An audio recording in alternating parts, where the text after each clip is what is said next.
da sessão, quero fazer um brevíssimo registro.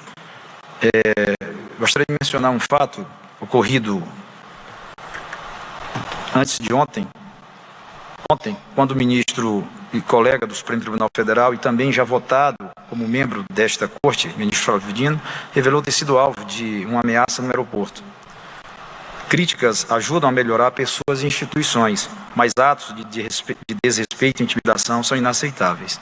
A harmonia de uma nação, especialmente em um ano eleitoral, depende significativamente do respeito e da civilidade dos concidadãos, essenciais numa sociedade democrática e fundamentais para manter o equilíbrio e a paz social. Não havendo mais nenhum processo a ser julgado e nenhuma urgência posta pelos senhores ministros, agradeço a presença de todos, desejando ótima noite e declaro encerrada esta sessão.